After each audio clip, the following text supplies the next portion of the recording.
பொன்னேரி பக்கத்துல ஏலிமேடு கிராமம். நாங்க ஒரு பெரியார் நகர். நாங்க எல்லாம் வருவாங்க, எம்எல்ஏ அவங்க வருவாங்க. நாங்க வந்து அம்மா நீங்க ஓட்டு போடுங்க, உங்களுக்கு நான் பட்டா வாங்கி தரேன். நாங்க 30 வருஷமா இதே நாங்க இந்த தாலுகா ஆட்சியாண்ட 4 கலெக்டர் ஆட்சியாண்ட நாங்க நிறைய முறை வந்து ஆளுங்களை கூட்டின்னு வந்து நாங்க ஏதோ கூலிக்கு வேலை செஞ்சு 10 5 எடுத்துக்கிட்டு வண்டி வச்சு நாங்க இங்க வந்துருக்குறோம். நாங்க எங்களுக்கு தரமா போங்கம்மா, தரமா போங்கம்மா.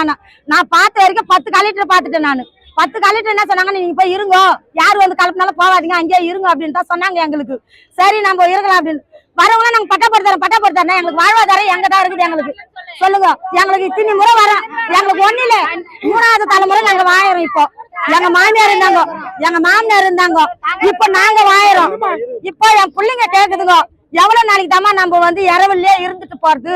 நிறைய பேர் வீடு கட்டுறாங்களே மாடி வச்சு, எங்களுக்கும் ஆசை இல்லையான்னு கேக்குறாங்க. எங்களுக்கு வீடுன்னு நாங்க எங்களுக்கு பட்டா இருந்தா தானே வீடு தருவாங்க.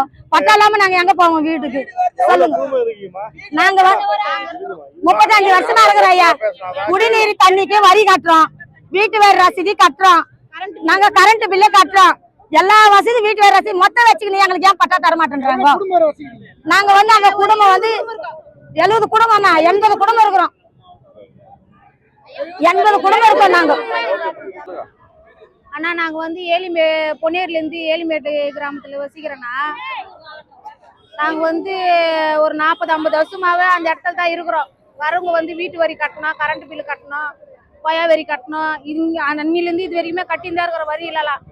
அப்படி இருக்கு சொல்ல வராங்க, ஓட்டு கேட்குறாங்க, ஒரு அதாவது பட்டா கேட்டோம்னா தரமா மனு கொடுங்கன்னு சொல்லிட்டு வாங்கிட்டு போயினே இருக்கிறாங்க. எந்த ஒரு ரெஸ்பான்ஸும் தரமாட்டாங்க. ஆனா அந்த இதுக்கு சொல்ல மாட்டேன். இதே கலெக்டர் ஆட்சி கூட நாங்க ஏற்கனவே ஒரு வாட்டி வந்து மனு கொடுத்து இருக்கோம். அந்த வந்து எதுவுமே எந்த இதுவுமே எடுக்கல அவங்க. இதோட 3வது வாட்டி 4வது வாட்டி நாங்க போவாத இடமே இல்லை. எங்களுக்கு வந்து ஒரு மழை வச்சாலும் காற்று வச்சாலும் அங்க படுக்கிறதுக்கு எடுக்கிறதுக்கு எந்த இதுவுமே இல்லை.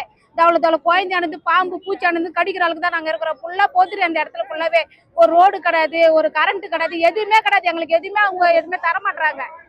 நாங்க வந்து ரொம்ப அங்க ஏழ்மையா தான் இருக்கிறோம். பட்டா வேணும், எங்களுக்கு பட்டா தானே மெயின். அடுத்த கட்டி நாங்க எல்லாமே குடும்பத்தோட சாக வேண்டியதானே, அதுதானே பிரச்சனை எங்களுக்கு. எங்களுக்கு பட்டா கொடுக்கல, நாங்க குடும்பத்தோட செத்துறோம். எதுக்குன்னா நாங்க 40-50 வருஷமா இருந்து நேத்து காத்தால வந்து இருக்கிறவங்க எல்லாம் பட்டா வாங்கிட்டு வீடு கட்டுறாங்க. நாங்க 50 வருஷமா 60 வருஷமா எங்க தலைமுறையெல்லாம் பார்த்துட்டு இப்ப எங்களுக்கு வந்து பட்டா இல்ல அப்படின்னா எப்படி சார் இருக்கிறத? நாங்க செத்துறோம் சார். இருக்கிறதோட நாங்க செத்துறோம் எல்லாமே. எதுவுமே வாங்கி குடுத்துட்டு அங்க இருக்கிற 60 வீடு 70 வீடு எல்லாமே செத்துறோம் சார்.